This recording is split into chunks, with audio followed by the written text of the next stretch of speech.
Some Assembly Required says that at our personal core, we need to make sure that we've got a strong infrastructure, body, mind, soul, and spirit.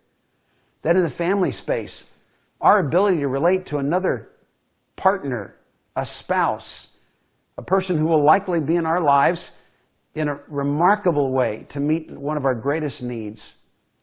Children and ultimately grandchildren who will come from a marriage will be an enhancement and an opportunity to demonstrate a powerful image of what God had in mind when He put the first humans on planet Earth and commissioned them to be fruitful and multiply.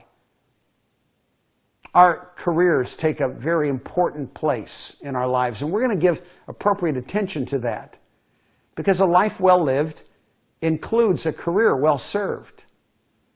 But so frequently we misapply the priorities there and find ourselves serving a career rather than a career serving our lives. We're going to find ways to make our career an asset in a larger life rather than a liability in which we're simply a resource. We're going to discover as it comes to the subject of money a few months from now that much of what we believe and practice about money we didn't pick up from God. There isn't an eternal truth in the foundation of our financial lives. Too frequently, we're using the best that the culture can inform us with regard to money.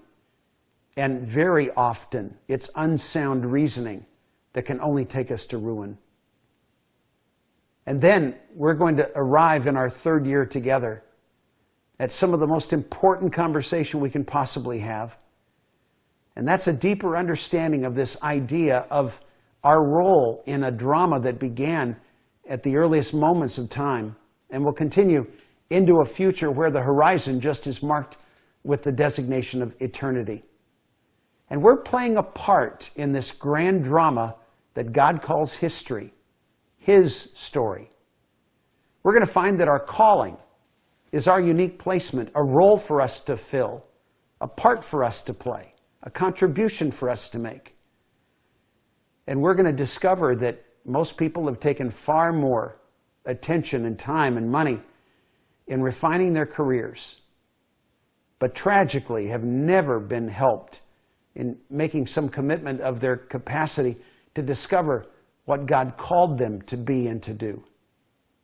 That will be the highest point of our conversations in this time together in Masters Online. Life mastery. Life to the max. Some assembly required. Jesus modeled it, and the men who followed Him in the first century knew it. Those who were designated apostles were commissioned to demonstrating in their own life experience the model that was begun by Jesus. If the God who created us can't live the human experience and produce an effective result, what hope would we have?